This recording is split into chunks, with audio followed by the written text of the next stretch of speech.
So I think given the times that we're living in, a storyteller never dies. A storyteller is there. I think their role will never be shifted by AI, considering that the very idea why stories are created and why they are told, you know, humans need that. It's for the humans.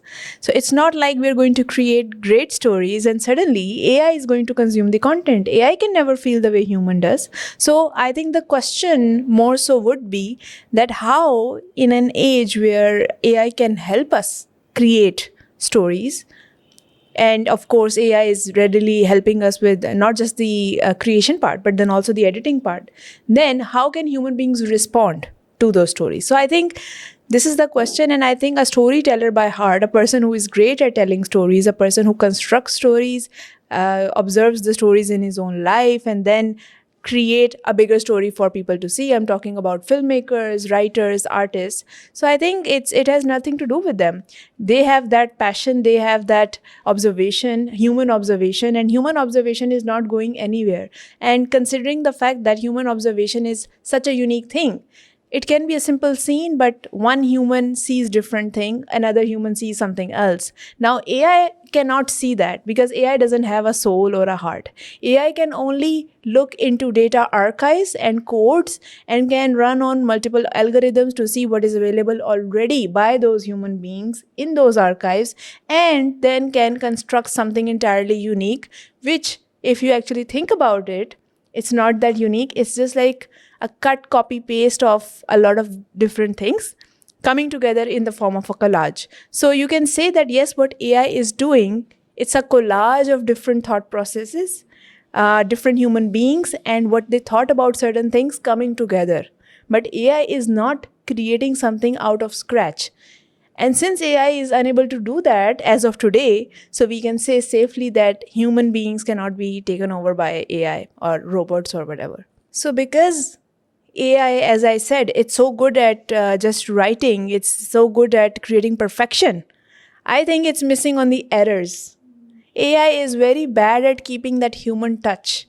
AI is so bad at bringing that human element or that mistakes that makes us connect with something and say that, oh, this was made by a human being. And the more we're reaching towards perfection, whether it's a perfect script, whether it's a perfect email, a perfect contract, or in fact a perfect design, because I'm an artist and designer, so even a visual, when we seek the perfection, I think that the rawness, the strokes, the loose lines, they become more important. They become more important because they are a reminder that we are human beings and we crave that human touch in whatever that we see, in whatever that we feel. And of course, the paintings, that's why they hold such importance, because even when the camera came with all the new technologies, new equipment that we're now using in the name of art, we have still decided that paintings need to coexist, and there is a reason. Because what paintings bring to the table, photography can never do. Yes, photography has brought new potential. Photography and filmmaking has brought new mediums for us to express ourselves, but this doesn't mean that that very essence from where we actually started to express, the very idea how human beings started to express themselves, that hasn't changed. That is still there. In fact, that's only growing. So storyteller can have multiple mediums, but a storyteller, whoever that person is by heart, they remain the same. I think a great story starts with the emotion, or at least a great story is making sure that whoever is connecting with that story, because again, a story can have multiple audiences, whether it's for a tech audience, whether it's a younger audience, but they all require an emotion for them to relate to it, right? So we can't separate an emotion from a story. I think they go hand in hand, whether that's the process of creation, whether that's the spectacle, whether it's the people who are viewing. I think there has to be an emotional range. There has to be this emotional connection. And sometimes it doesn't have to be one emotion. So this is one thing. It doesn't have to be, okay, so if I wanted an angry reaction out of something, then the audience is supposed to be angry while watching it. No. Sometimes you just let it flow. You gave your emotion, whatever you were feeling, and you were channeling it through your practice, through your outlet, through that form of art, but doesn't mean that your audience needs to be reacting on that work of art in the same way. They can have their own emotion. And for instance, just to give you an example, if you created something out of anger, it might be even therapeutic for yourself, because you were pouring in the anger, but it doesn't show on the canvas. Maybe it's so colorful. And in fact, the audience that sees, they don't pick on your anger. Right? So the process of human creativity has a lot of emotional ranges, and emotion mapping, that's why it's so important. How do we map our emotions? How conscious we are about our emotions while we are creating, constructing storylines, while we are talking about a character's journey throughout a film. And that's why the stories that have characters transform throughout the film, they hit very differently, because then suddenly we see their human side. For example, if there's a character that was quite violent, quite aggressive, and they are turning into a quite peaceful person, then you see their emotional or human element in that, and that's what connects to us. So I think you can never separate the stories with emotions. Yes and no, because I think it cannot, because again, if we are using AI, why do we use AI? Who are the people who are using AI? Those are the people who might not possess the skill to draw, for example. Because someone who likes to draw, even when they're creating something with AI, they will have this urge to go and fix it. And I have experienced this myself. I will not even find that perfect. I will go and I will try to fix, just to bring my own touch to it. Perhaps it's just to bring my own touch. Perhaps it's just to add that one thing so that I can say this is my work of art. I don't know. But you are never satisfied. And therefore, who are the people then who are using AI? They don't have the skill. So I think it can provide them therapy, because suddenly AI is giving them this extra outlet to express themselves.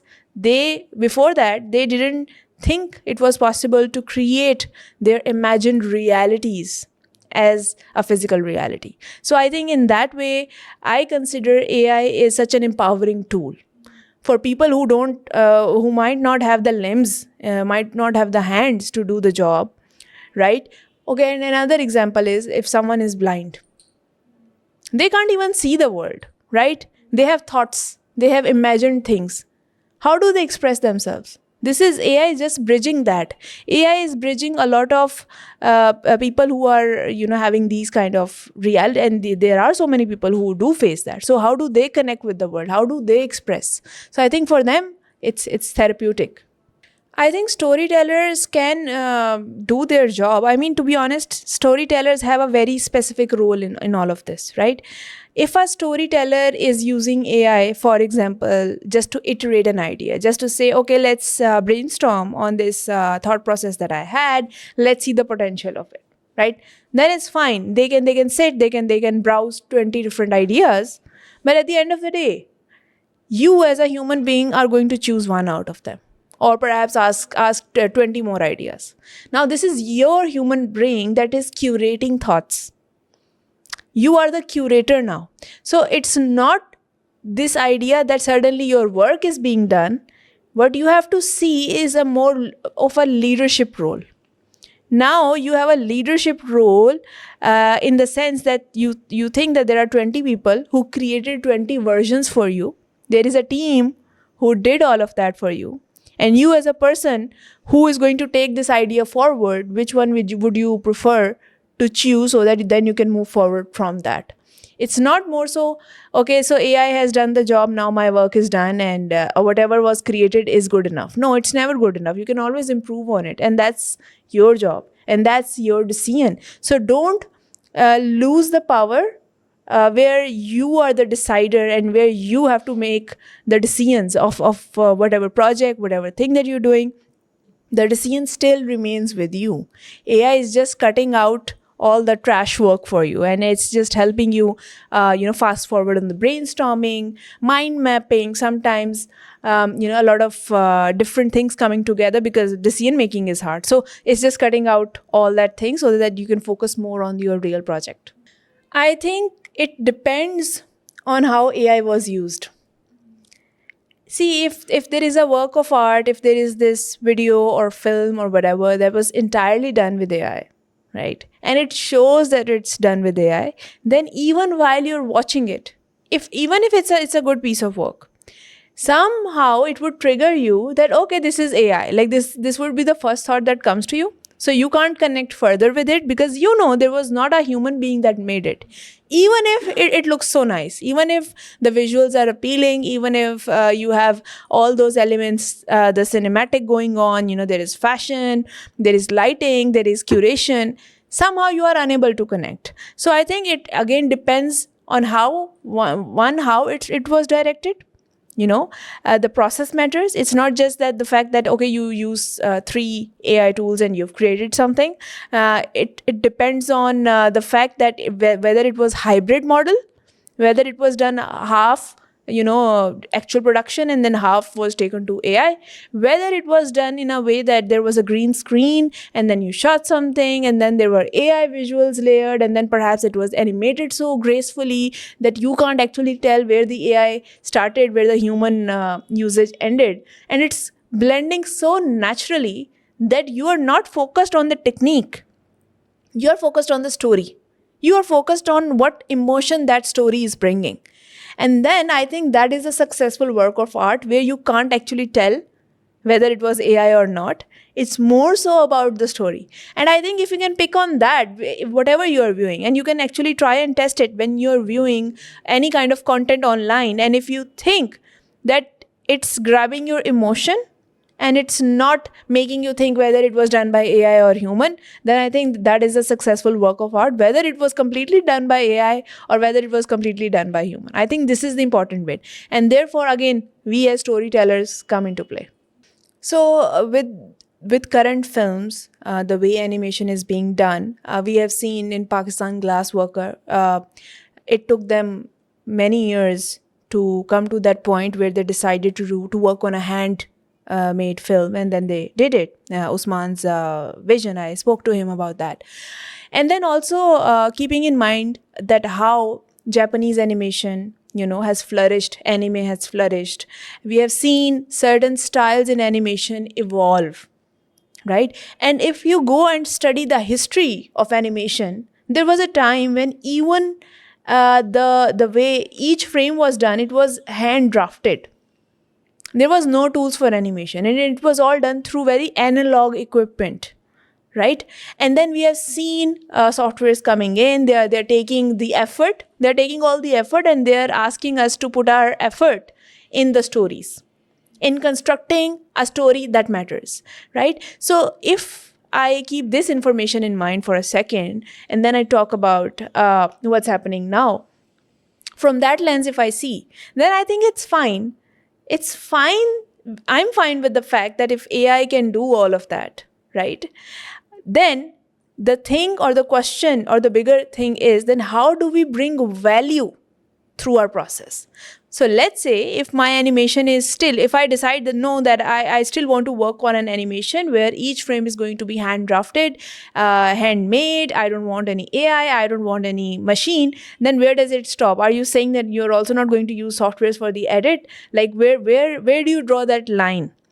And if you're saying that the process itself brought the value, right?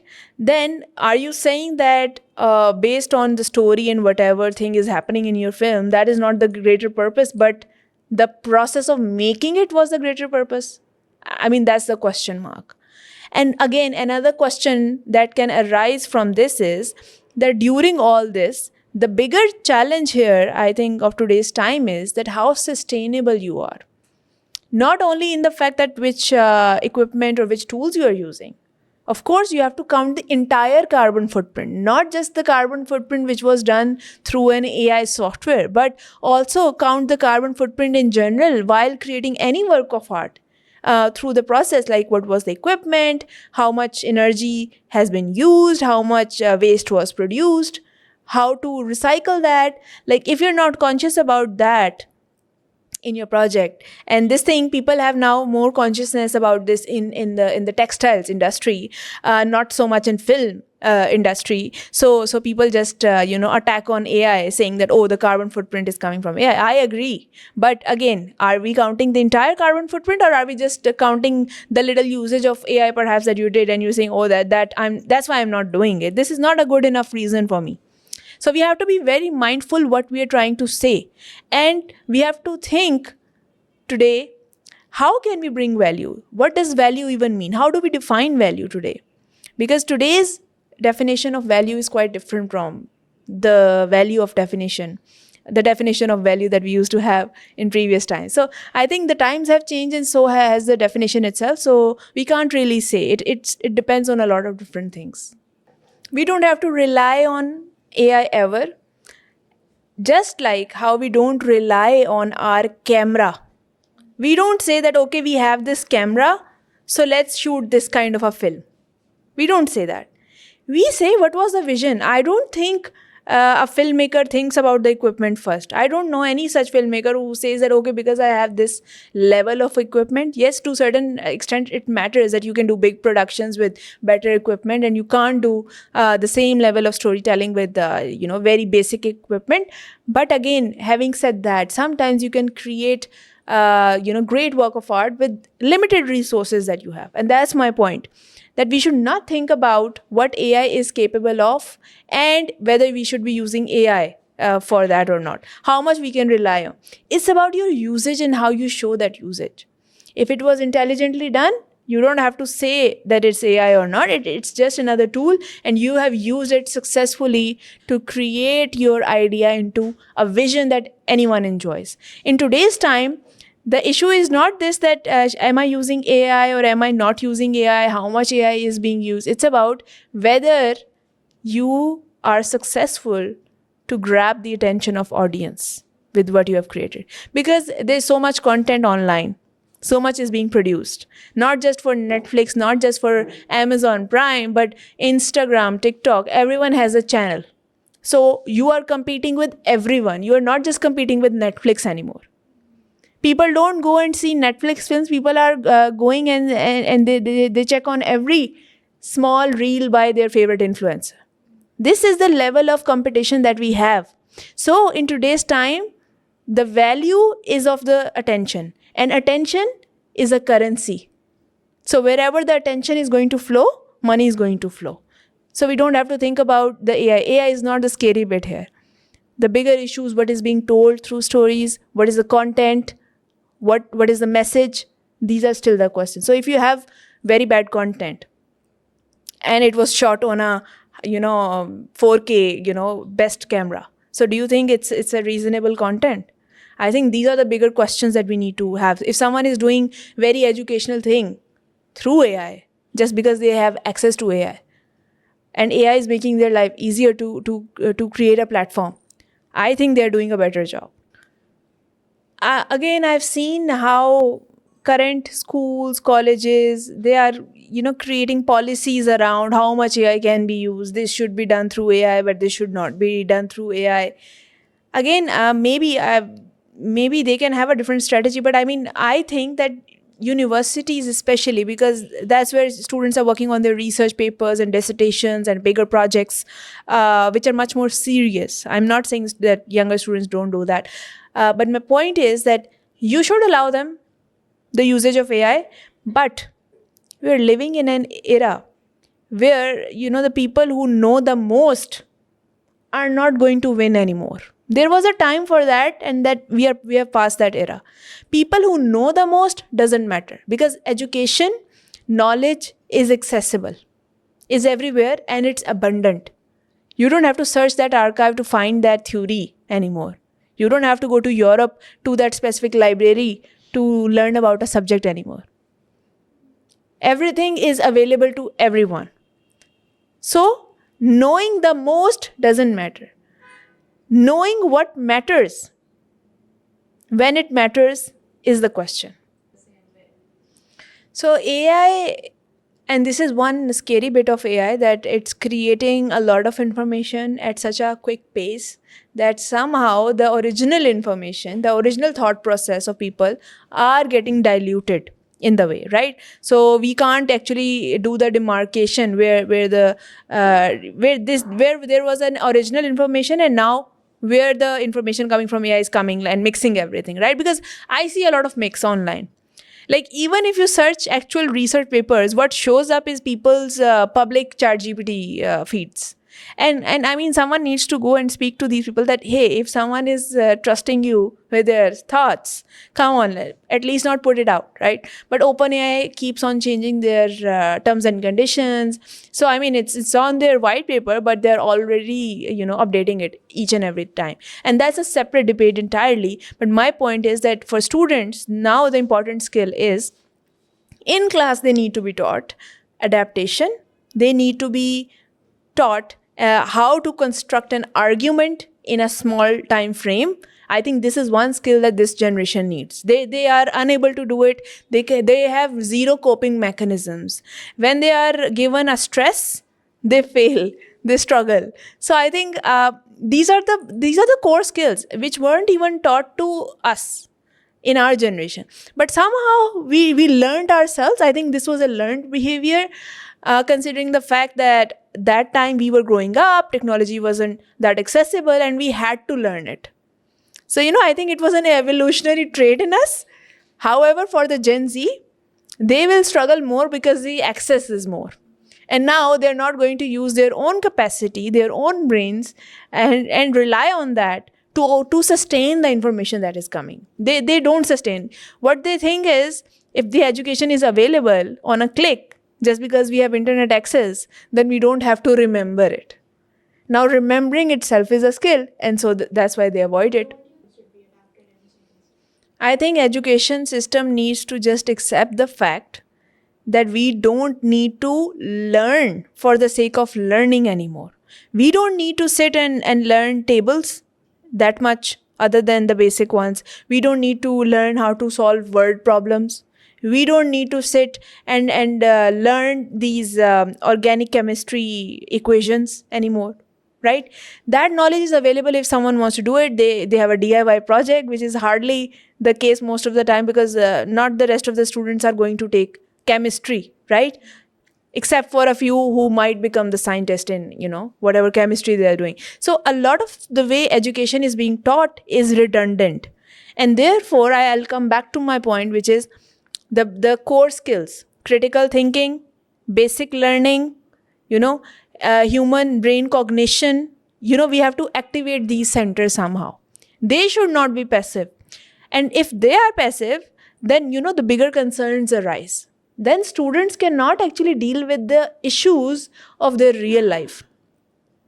And real issues like, families, their work life, their ambitions, their vision, they actually fall behind on those, because they are unable to construct a plain sentence in their mind regarding that. They don't have the critical thinking to criticize their own thoughts, to say, okay, this is not a good idea, let's do this. To say that, okay, I thought that this was doable, but now it's not, so, it backfired, so I can't sustain anymore, I'm having depression. They don't have a coping mechanism. And that's highly because of the use of technology, not just AI. That has a lot to do with mindless scrolling that we do every day. That has a lot to do with things readily available to us. That has a lot to do with a lot of choices that we have now. The more choices that we have, the less we have to think. And the more choices that we have, the lesser time we have to give time to each thing, which means we get bored more easily. So in a time where everything is available, we still get bored. We think that we don't have enough stimulation and we want now something new. This idea of something new, I mean, in previous generation, if they had what we had, which they do now, so their reaction to and their relationship with technology is not that bad. How much we are suffering, like the current generation and Gen Z, how much they are suffering. Millennials didn't suffer like that. They didn't rely on the evolution of technology. We are relying on technology. And that's why this is so dangerous for a human brain, because human brains are designed to live very naturally. To even when the times are not right, even when we don't like something on a TV, we need to sit and we have to watch that because there are not many channels there. But now we just open our phones and there are endless channels. So why should we sit in front of our TV? You know?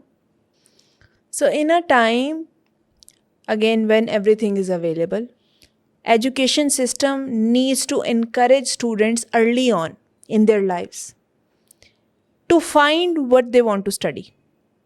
There is no point in wasting time. And studies show that a human brain develops by the age of 7 completely. Completely. And we think that a 7-year-old doesn't know anything. Now, if you think about that, then everything else that we're doing post the age of 7 years is actually a repetition of what we learned till the age of 7. Now, it's a very important fact, but no one knows that. We think that, oh, the life is starting after 20 and now we have time till 30 to decide what we want. No, you know very early on what you're good at. If we pay focus and if we pay attention to that. And in that, I think there needs to be role of parents, more awareness in general, and to bring exposure for that kid. And now once you know what their inclination is, whether it's words, whether it's they are going towards the sports or whatever that kid's inclination is, you just help them move in that direction. And of course, then a lot of people will say that, oh, by the age of 7, don't you think they're still very young? And because we're not trained that way, right? And we don't have the systems that can help us, let the kid go through multiple exposures and decide what they want. So that's understandable.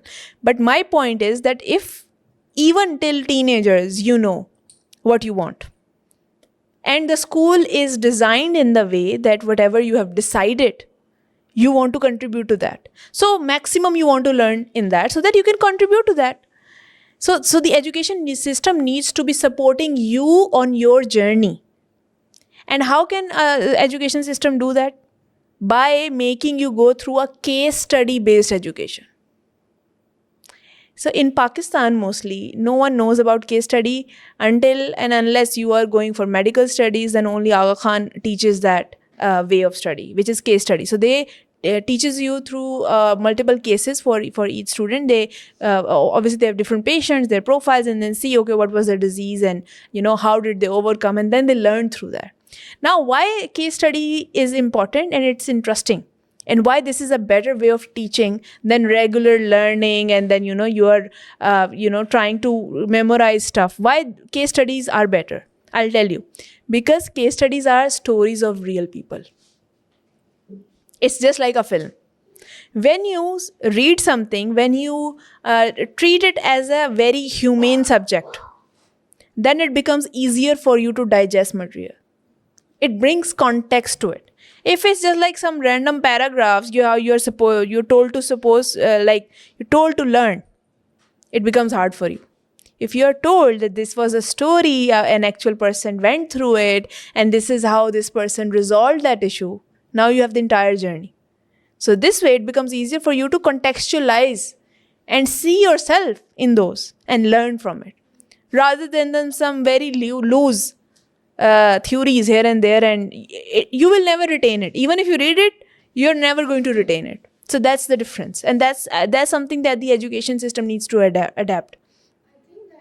So in case of literature, let me clarify.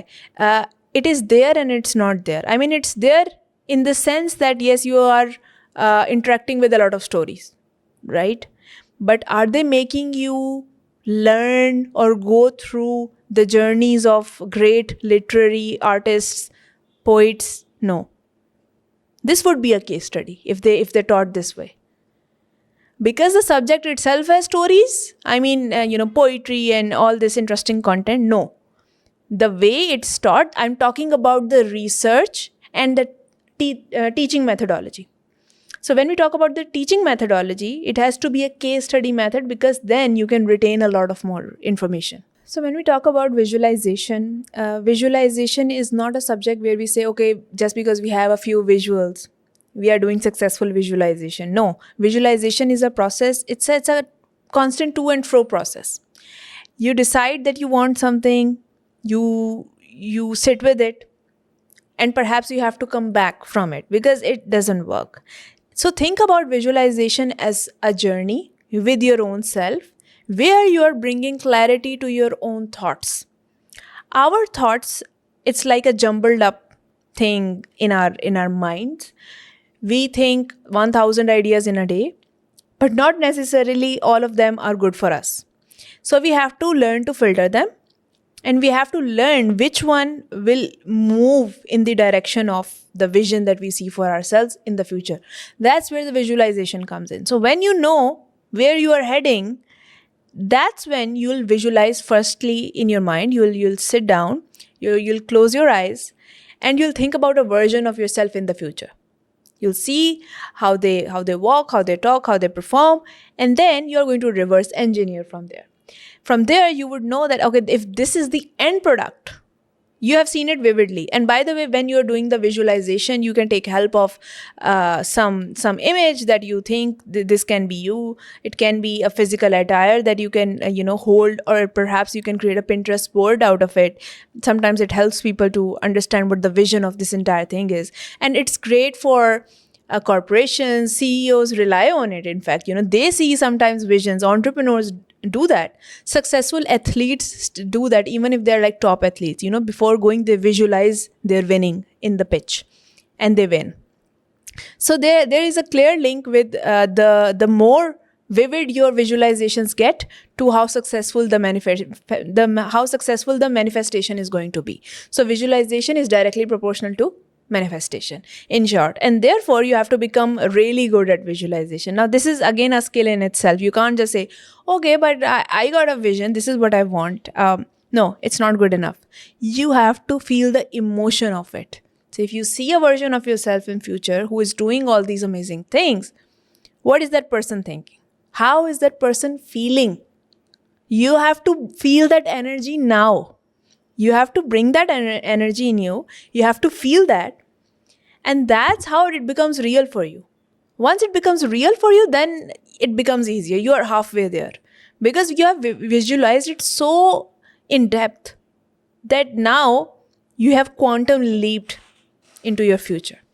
It's just like that you are here in present, and there is a future version. Now there is a distance, there is time, and there is distance, right?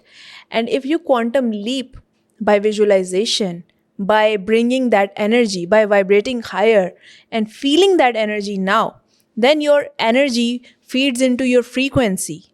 And once your frequencies are fed, which is on a very energetic level, you suddenly know yourself what is your next step to achieve that successful version.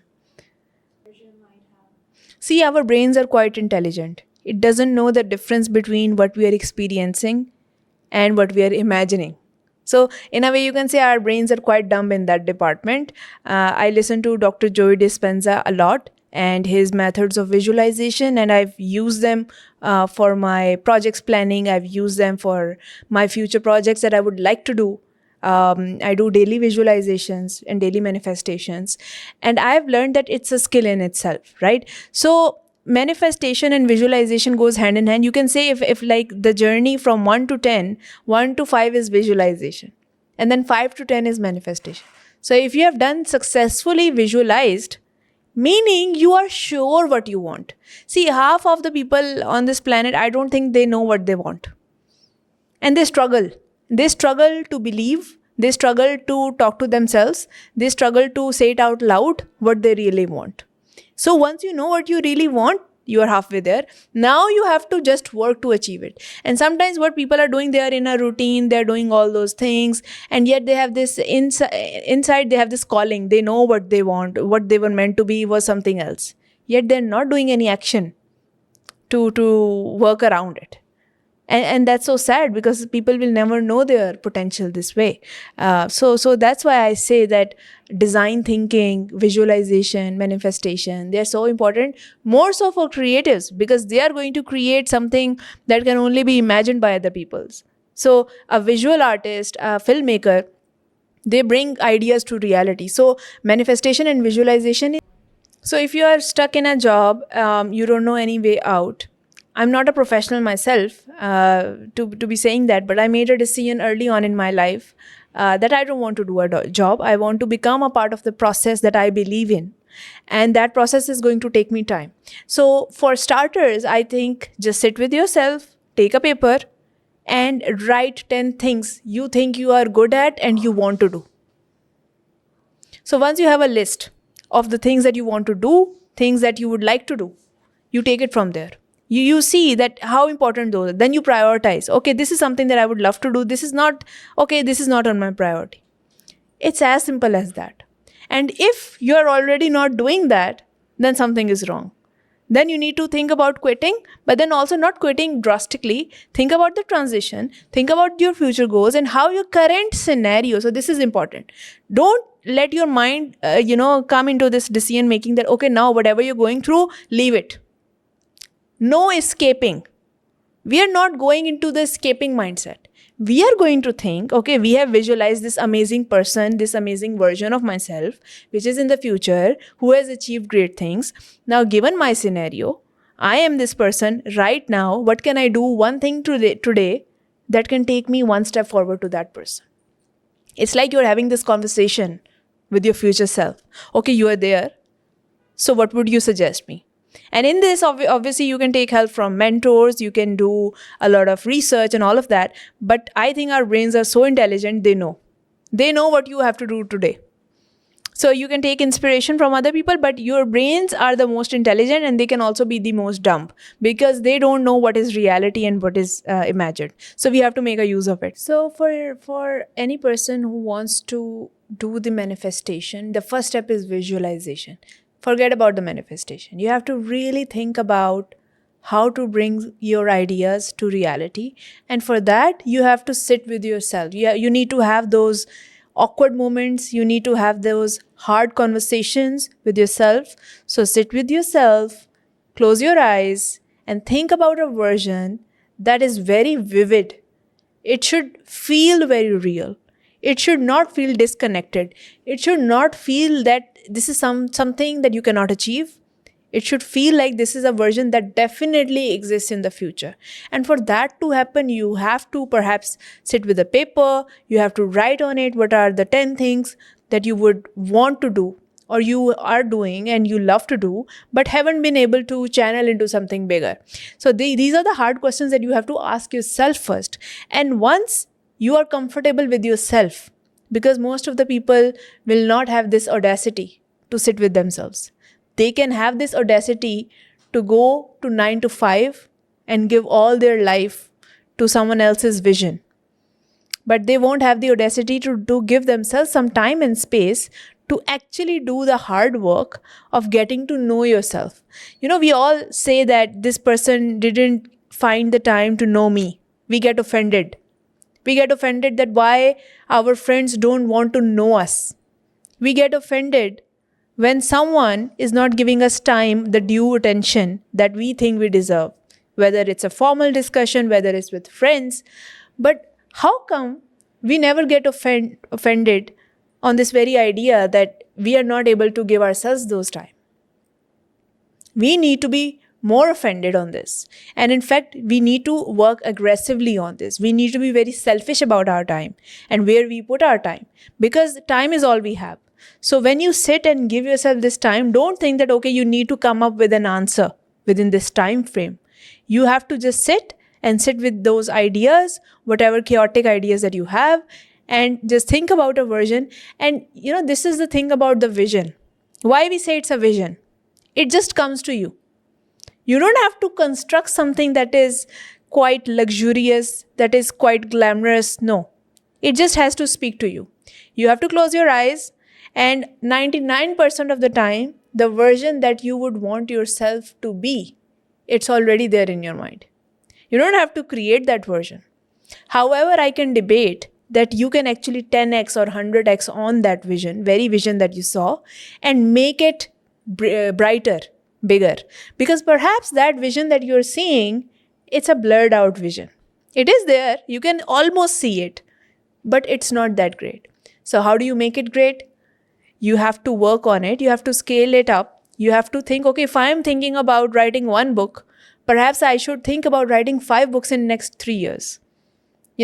This is where the ambition comes in. But if you don't even know that you have to become a writer, how does one even channel your thoughts? How does one channel even their skills? So the first step is you get to know yourself. You see that blurred image, you try to clear all the fog, and then you scale it up. Once you have that scaled vision in you and you visualize it, now you have to create a visualization board of it. Now, what is a visualization board? Visualization board is a collage of different images that you find on internet, perhaps you can find on magazines, and then you put those things together and now it becomes more real. Whenever you forget what your vision was, you can always come back to it. It becomes a reminder that this is who you are. It's just a proof for yourself. No one needs to make any sense of that. Only you need to make sense of that. And that's the beauty of visualization. Now, once you have there and you constantly see this image, you can do this while you are sleeping every night, before sleeping. That is a mode when you are half asleep, you are half subconscious, your mind is trying to relax. You can see that beautiful picture that you painted for your own self. It's in your mind. No one has to see it. And it's a goal. You don't have to share with anyone. It's just yours to see. And it's yours to believe. So if you don't believe it and if you get rid of it, then it's your loss entirely. It's no one else's fault, basically. So these are the 3 steps that one has to do, and never put this on anyone. It's your own fault if you're not following it through and if you think that this is not good enough. Because obviously the struggles are going to come in. And one tip that I would give for anyone who is trying to visualize, don't just visualize the pretty parts of it. Visualize all the struggles that you're going to go through it. Because that actually preps your mind. So let's say if you're seeing only the beautiful picture, this person that exists, who is not facing any issues, and once that some little thing comes in your life that is becoming a struggle for you, then you are like, okay, this manifestation is not working out for me. This visualization is definitely not working out for me. Because you only prepped your mind into thinking that this beautiful version exists on the other end, and I'm going to quantum leap into that based on this fact that it's just going to be easy. No. Think about all the struggles that your future self that you imagined is going to face. Now you have to visualize them as well. And then visualize, and this is how you get better at visualizing. You have to then visualize your future self going through those issues successfully. Think about 10 possible struggles that can come to you if you want to, for example, become a great writer who has to publish 5 books in next 3 years. Then what are the issues? Write those 10 issues, because there are going to be issues. We live on planet Earth. Every human being goes through issues. So you have to write those issues. Now you have to create 10 different versions of you, of that self, that are going through those issues. Now once your brain is prepped and its defenses are not up, it has let its defenses down, because the mind doesn't know if it's reality or if it's imagined. So the mind is already prepared. Now mind knows that these are the struggles that are going to come in. So don't feel that something is happening to you particularly. Now your brain is prepped, and then it becomes easy. Then once that process starts, you won't even have to look back. It will happen automatically. Things will start to fall into place automatically. So these are the points that people miss about manifestation, about visualization, that we think that if we have visualized something, it has to become real. No, it's a process. And sometimes your visualization and manifestation changes every day. So learn to journal your thoughts, learn to bring some kind of diagram or visual to your thoughts. This brings clarity and reduces the fog. And this is the process of visualization. I think there will be, and it's a popular opinion that people will say that focus on one thing. I've heard this a lot. I've heard this many times now. And to be honest, I've never found a logic of it. I'll give you a reason why. Because great entrepreneurs, they always have something on the side. Now, I'm not saying it's directly a second business. It can be a second hobby that is feeding into their main work, right? Maybe the world sees it as a second work, but that person who is successful see that as a hobby. Now, it's a change of perspective. What I would debate is, don't think about goals. Think about loose ideas that you want to achieve. And whether it's a day, whether those goals are something that you want to achieve in a day, or whether those are the goals that you would want to achieve in a year, the rule applies, similarly. Now, the rule says that if you know what are the goals, loosely, that these are the things that you want to achieve, over an year, over a period of time, whatever that time is, write it down for your own clarity, if that helps. But that's not necessarily a good idea. Because then your brain thinks that, oh, I was given a task and now I have to fulfill this task within this timeline. And if that doesn't happen, then I have to be the failure. I am the failure because I actually thought this was doable. And then mind goes into this rut. So in order to avoid that, keep loosely your ideas and then let them flow. Now, this is where the beauty of multitasking comes in. If you have more than one thing going on, if one thing is not working out for you, you can always fall back on the other. Now, this doesn't mean that you start like 5 different businesses who are not connected to each other and they have no link to your own truth, to the person that you are. Now it's a failure. If you do it, then it's a disaster. Make sure you are thinking about a roadmap. So on a road, if there are 5 things, they all need to be on the same road. They are all linked through one road. That's why it's called a roadmap. I'm not talking about a mind map. I'm talking about a roadmap. Now, the roadmap means that in your mind, you know that this thing is going to feed into that, and then that thing is going to feed into this one. In your mind, the roadmap is already there.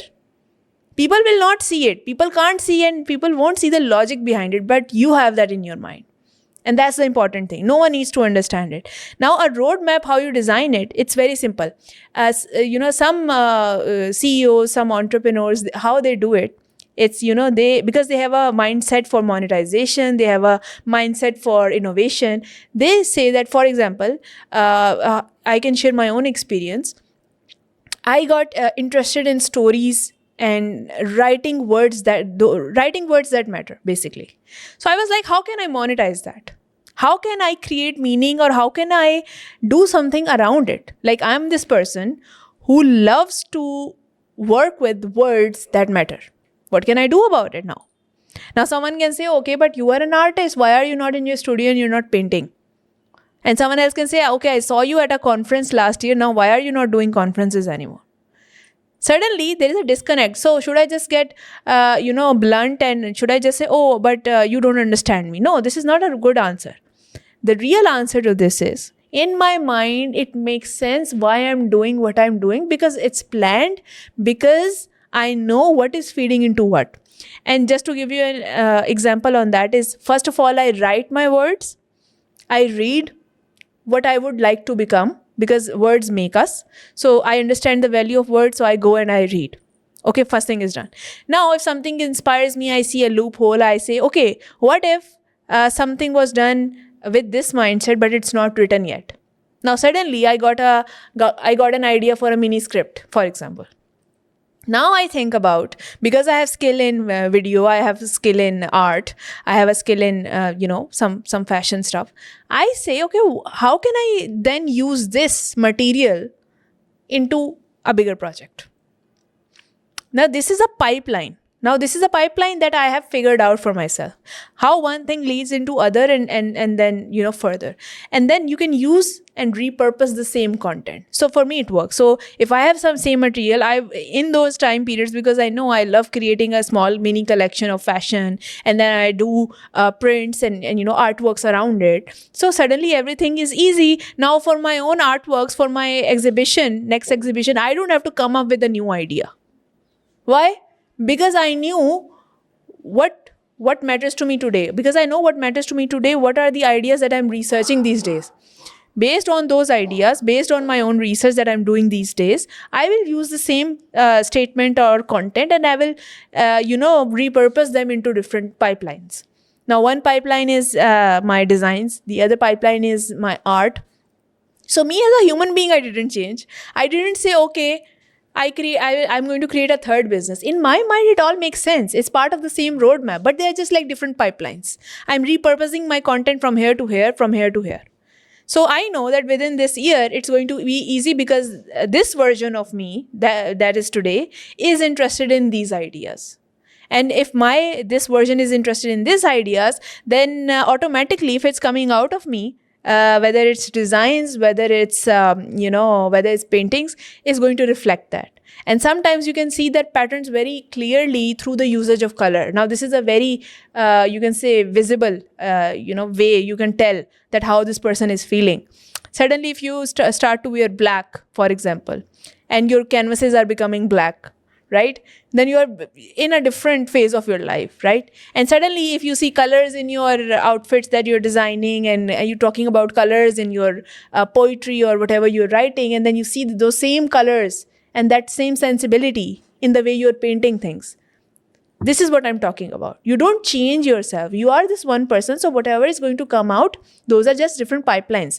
Don't think that, okay, I can't do this and this. Yes, you have to manage them. You can't compromise one thing for the other. So you don't take on work, more than you can handle, right? So be sensible about it. But in your mind, if things are connected, then it doesn't have to make sense to anyone else. That's my point.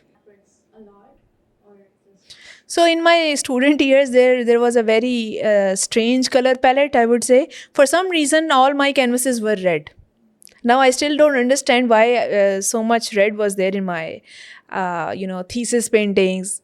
Except for one or two paintings, all of my paintings were very dark. They were stark. There was neonish pink and there was red. So, and then after that, I was creating a bunch of work, which was when Dark Skies Gaze Back project I was doing. So then I was working with stars at that time. And then I was also looking at the idea of darkness. So I think I became very conscious about light for some reason. And I was just like, let's just go black. And I remember, wearing a lot of black outfits, even on my openings and stuff. Like, I was literally wearing black, and all my canvases were black. So I think we all have our phases in that sense. And then now, if I think about it, then I think I've been exploring more colors other than red, other than black. And I've been looking into teals and a lot of sea greens in my work, in the patterns that I design. So I think it's a phase, but you can say that as an artist, darker colors have always spoken to me more, like rich purples, burgundies, reds, maroons, blacks, metallics is my ultimate go-to palette. However, I've been like experimenting and seeing what works for me. So in my mind, this is also very close to nature. It's just that AI was used. Yes, I was exploring the usage of AI and seeing whether AI can actually help me visualize things that I perhaps don't have the resources to do in the time that I have. Right. So this was the reason why I opted to work with AI. As someone who enjoys visuals, I love to be part of the process as much as possible. And if AI can help me, explore a different domain of my imagined characters or imagined visuals, then why not? I was like, yeah, I would really want to try it.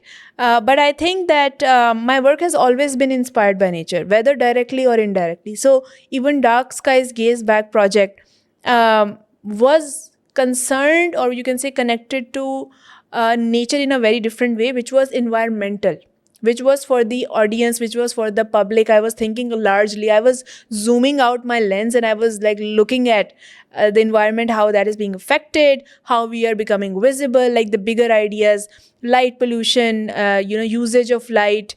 Of course, COVID was there, so we were all indoors and we were not having enough sunshine. So, those were the ideas, those were the concerns. Mental health was the concern, depression, metabolism, all these things, which are universal issues. Not something that I, as an individual, was facing. I was thinking about the bigger, thing which was happening at that time. Obviously, at that time, I didn't think about myself. I think it was quite natural for me to transition into that state because, it was quite a dark period. We were listening about a lot of deaths and all, and suddenly my palette was black. So I didn't plan that. I think it's artists are very sensitive. So I was very sensitive to colors. I didn't want to use many colors. So everything was metallic, everything was black in that project. In fact, I became super conscious to the use of color and how color was being picked on and shown in my digital prints as well. So I think that AI and all these recent explorations, they are just experimental. I might pursue it, I might not pursue it. I like the fact that it brings possibilities. AI brings possibilities, but I don't like the fact when it's becoming too AI visuals, which I hate. So I'm trying to find that balance, which tool can give me, and how can I take my tangible or my drawings, my sketches, and link them with some kind of movement and magic that AI brings. But I still need to find that balance. I'm not happy with what I've created so far in terms of AI experimentation. So how women are shown and how were they shown in history? Women were always shown as visuals to be appreciated. Women were always shown as beauty because beauty sells. One, beauty is itself thought of as an achievement. If a woman is beautiful, then she's thought that she has achieved everything. She doesn't need to achieve more, and that's a strange idea. And that's the same mentality which feeds into why Barbie is being sold as a concept, right? And if I trace it back, my idea why I put women in uncomfortable situations in my visuals is so that, one, I can tell myself that yes, this is doable, right? Proving to my own self, because somehow the versions that you see in the paintings are somehow my own reflection. In a way, it's a self-portrait. Even if it's not directly my picture, it is a self-portrait. I think every painting is a self-portrait. This is my personal opinion on any artist's work. Whether it has a face or not, it is a self-portrait. Okay. So second thing is, why you see a lot of space, why you see a lot of caves and these kind of dark environments.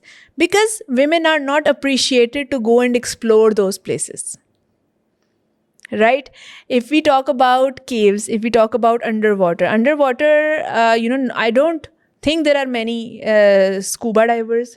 There are not many astrobiologists. There are not many women who can go to the depths of the marine. There are women who are opting these careers, but still the awareness is less. Not many art forms are talking about it. And this is something on earth, right? This exploration. So the idea is not to just motivate women to go to the depths of ocean. That's not the idea. It's metaphoric. It's symbolic. It's to say that women can actually be in those areas of life which are uncomfortable and they can deal with it.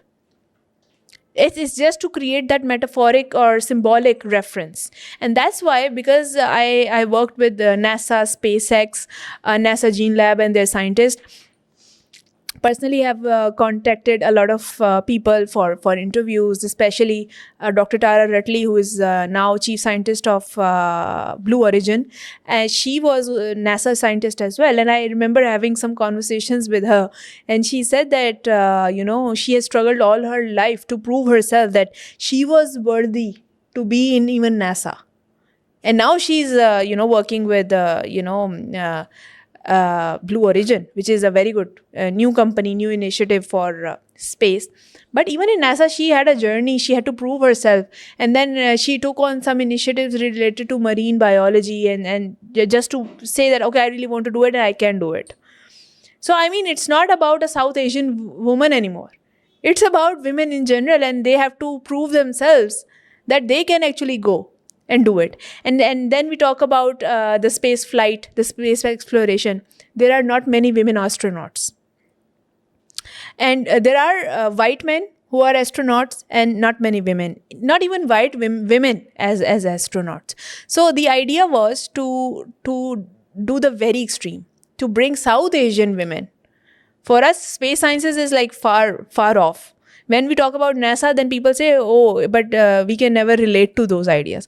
I wanted visuals that can at least start those conversations. I'm not saying these are relatable. I'm not saying my visuals are relatable. But to make them a bit relatable, what I did was, those were digital renditions. They were digital painted. I used references from truck art. I used different cultures and their meanings. Like, I created an entire series called Shared Space Culture. And the idea was, there is this shared space, which is the like literal meaning of shared space.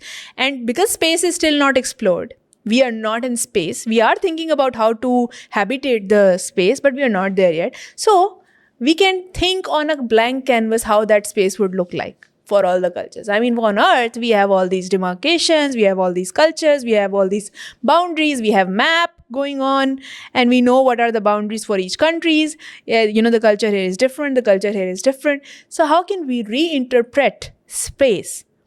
And also then, because I'm a South Asian myself, I use that identity and I use that skin tone to represent my own culture, which is through the metaphors of truck art, through the metaphor of Thar and Thar women who are hard workers. So I took them to space with those visuals just to give them that due importance, like just to highlight them, but then also recontextualize them. So the idea was that whoever is seeing these visuals, they get a hint, this almost like a deja vu, like, okay, I've seen this visual somewhere, but something doesn't seem right. It's unsettling. Oh yes, the stars. I mean, that's not possible, right? So I want the viewer to be in that state of, okay, what's happening in this visual? Like, we see the culture going on, but then we don't understand why they are recontextualized. But this is the entire idea. You have to have that starting conversation. Now, my art is supposed to create that starting conversation, this almost like a third space where people can come and talk about this issue and say, oh yes, this is definitely something that we can talk about. If we can see it, then we can do it. So I think it's the same. I'm visualizing for the entire South Asian women in general. I want them to see this vision so that one day some girl can be inspired and she says that, yes, why can this business not start in space? I want to create visuals that are a visualization for everyone. And if not everyone, for a selected few, because in South Asian culture, we don't get to see such futuristic visuals. We only see very traditional stuff. And we say, oh, this is relatable because it looks like buildings are torn down, and it looks like Sadar, and it looks like, Empress Market. So this is relatable for us because this is Seaview. Now, this is something relatable. And how do you create the relatability? That's my entire question. So if I take those women, the real women of different cultures, and recontextualize them in a space environment, then at least their brains will think that this is possible for us. And then from there, the conversation starts, okay, but then is there a system here or no? But those are the questions for the later. I want it to be a communication or a dialogue initiator, my art. And this is the entire reason why I started this project, and it's an ongoing project. And there was a separate series which I did for the Turkish culture as well, where I was using the references of Turkish culture and then doing the exact same thing, bringing new environments and all. And this was way before AI. So it's an ongoing project. And of course, AI has helped a lot in the visualization, but I really enjoyed the collaging element, the painting element, and bringing the new side of the culture alive. So I think that's very important, because culture is almost like an evolving thing. It's not stuck. People think, okay, this is culture because this sounds more relevant, but culture is evolving. So I really wanted to question what culture is, what relatability is, and then create something that can be unsettling, but at the same time uncanny, familiar. So I wanted to work on this series, that's why. So to be able to deal with people who are just like nosy and they just want to ask questions for the sake of asking, I would say let them do their job. They are not actually doing or asking such questions like journalists or whoever to perhaps maybe pin you down, because they are doing their job of creating spicy information that goes viral on the internet. They are not creating information or content that can help you motivate.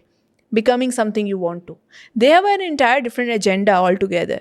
Their agenda is that you get confused, and if you get confused, you give a reaction to something, then it becomes trendy on the internet. That's all.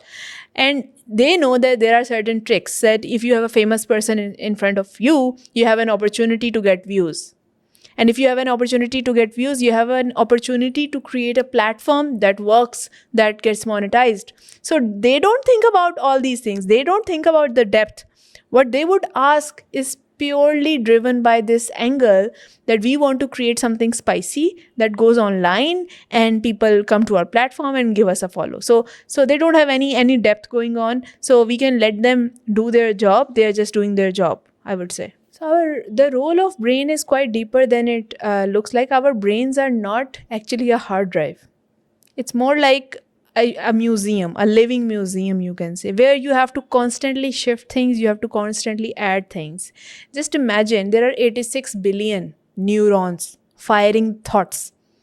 So you have the opportunity there. Our neurons are firing thoughts all the time. And that's why we get overwhelmed by our own thoughts. Even if there is not a stimulus, there's not an external stimulus around us, our brains are enough to create that overwhelming effect for us because we are thinking so much. Now just imagine the overall possibility to reimagine, redirect, and reinvent your thoughts. Because I think human brain is the most underestimated resource that we all have. We don't know the power of it. And in order to do that, we have to first think about the way our thoughts are aligned. Once our thoughts are aligned with our vision, let's say the daily thoughts you're thinking, 86 billion neurons are working. Now they have a direction. Now they have a very clear direction where they need to put their ideas at. Now you have an army working for you. Before, they were just thinking random stuff because obviously brains are supposed to think. That's how brains are designed. Now, when you are realigning, you are giving them a direction. Once they have a direction, they know where to go. This is the power where you are unfolding everything. Where when thoughts are aligned with your vision, and then vision helps you move forward. And if your brain is, thinking about something, the possibilities and the probabilities are just higher that your body is going to react on top of it. Because if it's in your mind, then your body just follows. And even more, if you want a perfectly engineered way of going about things, then a system that works even better than this is that if your mind is thinking too much, you don't understand how to go about this, the random thoughts are coming to you, you're getting overwhelmed, how to deal with it? What you do is, first of all, you find a way to declutter your life. See in your environment what needs to change. That can help you redirect your thoughts. It's a cycle. It's a vicious cycle. How you do that?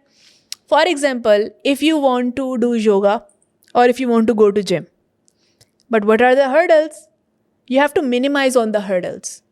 And you have to create more reasons for the success. You have to create more reasons why you need to succeed. The big why, you need to have many whys. Like if you want to go to gym, why? Not just, okay, I want to be fit. No, this is not a good enough reason. You need to have many whys so that you can come back to it again and again. Second thing is, you have to see if your environment, if you say, okay, I'm not going to go to gym, I'm going to start workout at home. So what is the struggle? Struggle is you have to go and pick your mat, you have to go and pick your weights, it's in another room, this is in another room, and then your outfit is in some third room. First of all, create an environment where everything is at one place. Now the struggle is less. Now, when you think about all the whys and why you want to achieve it, one, the struggle is less, so most likely you are going to do it. Because it's easier, it's decluttered, your life doesn't feel like a bigger hassle, you have created less struggle for yourself. Secondly, if you are trying to quit, you have enough reasons. So it becomes easier. So I think this is the way you overpower. Now, when the body is given enough room where the declutter is less, automatically when the body moves, brain gives a signal, okay, this is happening.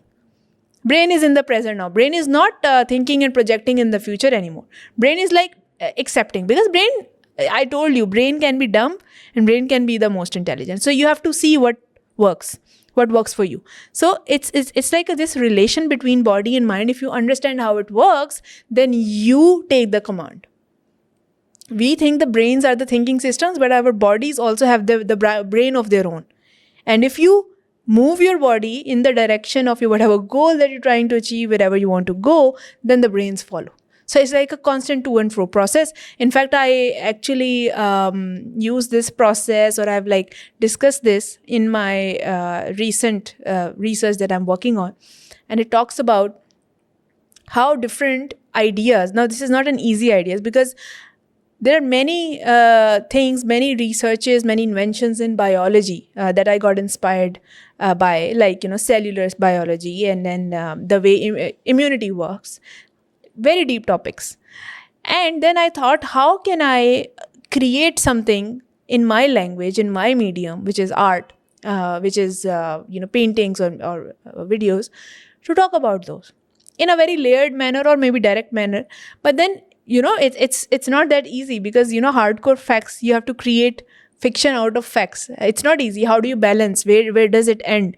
How do you call it a documentary? Do you call it a film? All these questions you get in your mind as a technical process of the work. So I've researched a lot. And in those researches, actually, I've understood a lot about the brain, how it functions, how our the certain centers, they open up and they move in that direction because we have allowed our environment to help us. Most of the times when people are unable to achieve their goals, it's because their environment is decluttered. It's cluttered and we have to declutter it. So most of the times it's because of that. Once the access is there, you don't have to do the thinking. Your default mode gets on. It's just like breathing. We don't have to make an effort to breathe. So to achieve that, stage of yourself, you have to allow yourself to try and test, to see what environment works for you, what doesn't work for you, what you have to remove, what you have to add, what is taking you towards your dream goal, what is taking you towards your future self, and what is not. So it's like a constant audit of your life. If you're not doing the constant audit of your life, then you don't know. Now, this new research that I talked about, the biological references, and how I'm creating something based on my different knowledge management systems that I've created in my own mind. How am I going to go about that? There's no specific and straightforward answer, but there are certain systems that work. Now, because I understand that knowledge is accessible, knowledge is everywhere. So who is going to win in this decade or next generation? It's not the people who know the most. It's the people who have designed the systems that govern that knowledge. So I'm making those systems for the things that matter to me. Now, how does one create a system? A knowledge management system can be designed keeping some principles in mind, very basic principles, and then it depends on how you want to address it. One way to do it, it's the roadmap, how you think about one thing leading to other, and then you reverse engineer on it. Other people do some mind maps and they're like, okay, we get this visual, what we're trying to achieve. Now let's focus and filter more and see what works. Then the third way how you go about this is that you create almost like a listicle, which I think is the most simplest. Anyone can do it. Create a listicle and try to, stay very goal oriented. The only issue with that is that our brains are now firing a lot of defense mechanism. They're just like, why is this listicle created? And it, in fact, our brains make an effort to stop us from achieving it. Now, suddenly, if you have a list, what would be tempting for you? The tempting thing would be to just on the music and sit. Because the brain is in a hyper state. Brain is like, why you are putting so much pressure on me? Why you are telling me to achieve this in this time? I am not ready for it. So the knowledge management system, how they work at their best is when you allow yourself space and you do the deep work. Deep work is when you give yourself 20 minutes time or 30 minutes time, and then you don't let your brain overpower you. You say that there is a code that is fit in me, that is going to work, and then you just work. You think like you were a robot who was given one task and who's just going to work. You're not going to think. You're not someone who's allowed to think. Because once you start thinking, then thinking doesn't stop. So knowledge management system, they go hand in hand with your deep work. They go hand in hand with all of these things. But keep in mind, don't try to create a very specific listicle or goal, because the only danger with that is if you don't achieve it, then you're going to feel like a failure, and next time most likely you're not going to do this. You're going to waste your time. So in a day, try to do 2 to 3 hours of deep work. So a few sessions of deep work within those 2 to 3 hours. This will allow you to, one, use your time efficiently. Secondly, even if some things are left, you can take it to the other day. But your brain already knows what are the important things. So it would try to do them on its own. Once you put it on the autopilot, once you have told it there is nothing to worry about, there are no hazards, brain is feeling safe and sound. Brain is told to do as it wants to do, but we are doing the deep work. That's when your nerves calm down, and you can actually work for longer hours. And now, because you are building back your attention span, which is being lost because of our useless scrolling, because of our useless content consumption, now you're trying to build it back. This method actually helps you to build back your lost attention span, because you are allowing yourself to do the deep work without giving a goal orientation. If you put a goal, then it's again the adrenaline rush. Why this is not happening? Dopamine hits. Don't do that. Keep yourself focused for certain sessions and then see the result. You don't even have to put it on the brain, I need to achieve it. No, you are just telling the brain, let's enjoy this. Let's enjoy this task. Let's appreciate and be grateful that you are alive. You are feeling safe, and just be grateful. And then with that mentality, when you're giving time and interest to that task, then it automatically things will happen. You don't have to think. Things will happen for you. Okay, so when we talk about the way space operates and what are the projects that can govern the space, because space is a very scientific field.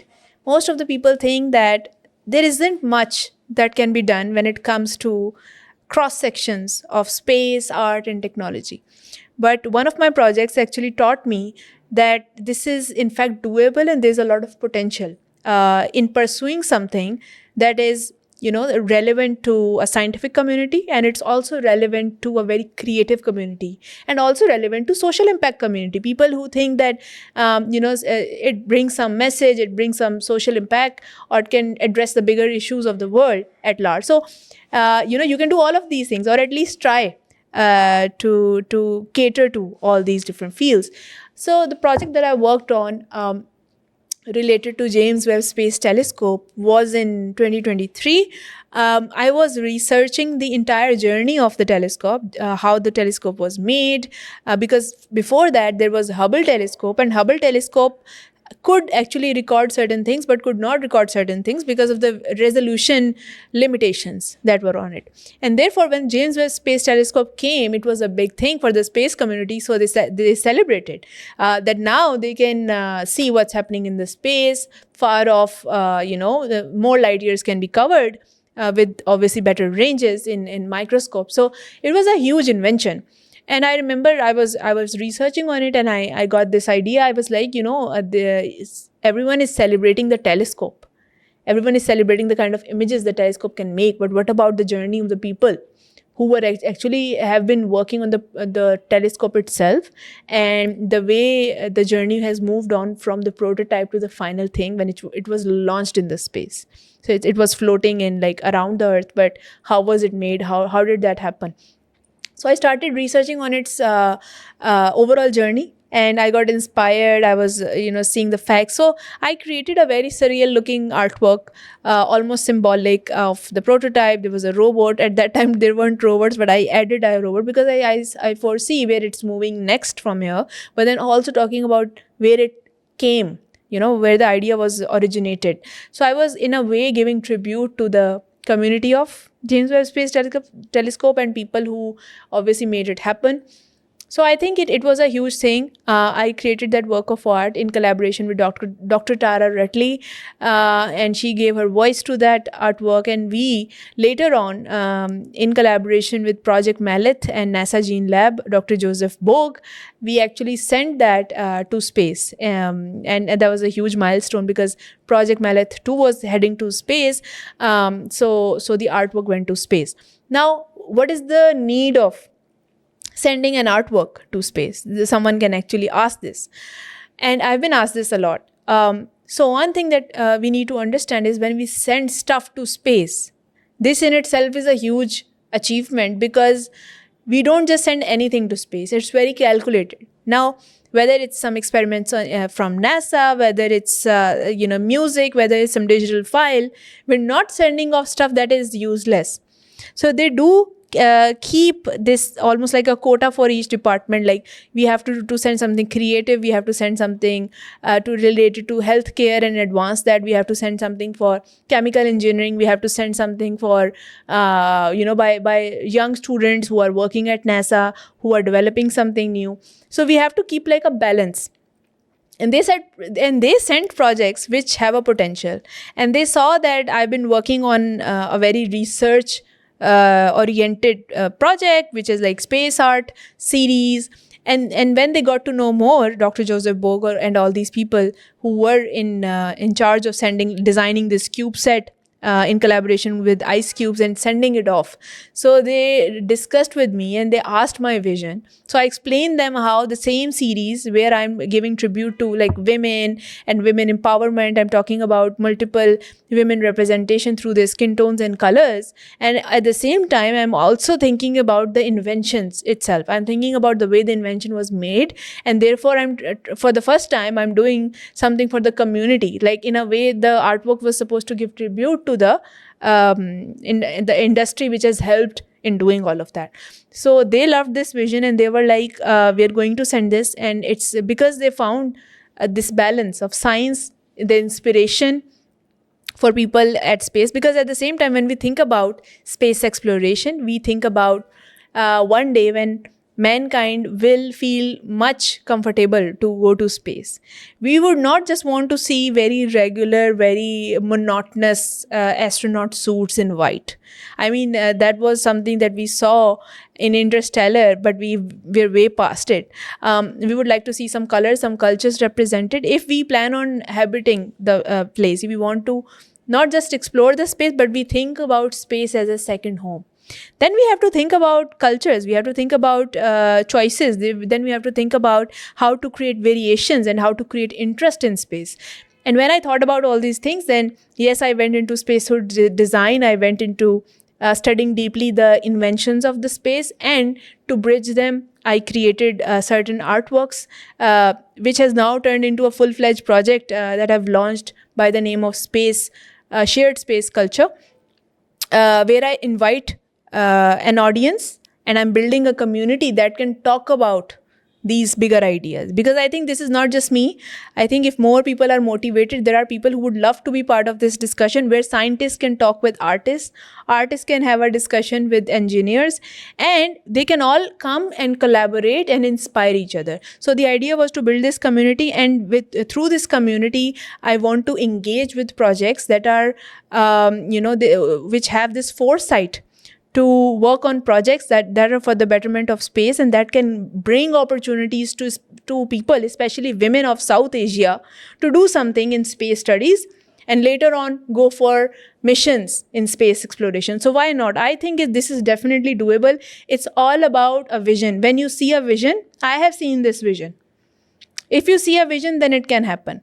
And now it's just one person. I have seen this vision, but I think this is definitely doable. And if there is a community that is supporting this initiative through motivational speeches, through artworks that show that, through discussions that motivate and encourage more women and young girls in school on that, then this is definitely doable. So it starts with an engaged community. And once we have an engaged community, we can do bigger projects. So you know how a simple visualization can lead you to something bigger. I think I've learned this, staying and working on this project has made me realize that this is definitely doable. And I would love to create opportunities where not just artists, but very specific subjects within the science, like someone working on marine biology, the knowledge that they have, because they work on the sense of weightlessness, because we are floating in water. The same sensibilities apply to someone who is in the microgravity environment. That research is somewhat similar. So they can have better understanding of both environments. So how do we create these kind of opportunities for people who want to go into the research departments, who want to create something not just functional, but also inspiring. So it creates opportunities for all the people from different fields interacting in different departments. And important thing here is to have the discourse. So if we are not having the discourse amongst ourselves, then we can never reach there, because these kind of things require that two industries coming together. Science community appreciating art and art community appreciating science through the lens of space. And then we can create more technical grounds where the real ISS, which we already did through my last project, we were in contact with the International Space Station, which was also connected with the metaverse. So we could link our research and we could upload it directly to International Space Station, and we could speak to the scientists and astronauts who are at the International Space Station, and they can actually join in our sessions on metaverse and give lectures to someone, let's say in Saudi Arabia, or places where science initiatives are not taking the first seat. So we are making those bridges and trying to connect the audience that can appreciate in much depth, basically. The only concern that public schools have when we say that let's add space sciences, they're like, but what are students going to do? When we teach them space sciences, what kind of jobs they're going to get? My question to them is, what are students doing after learning physics? They are not becoming scientists. They are not doing anything with the theory of relativity or word problems, or something with algebra. Algebra is useless in my sense, although it has uses, but for most of the students. And then chemistry, so they can be taught space sciences. Why not? Space is so inspiring, it's a better subject.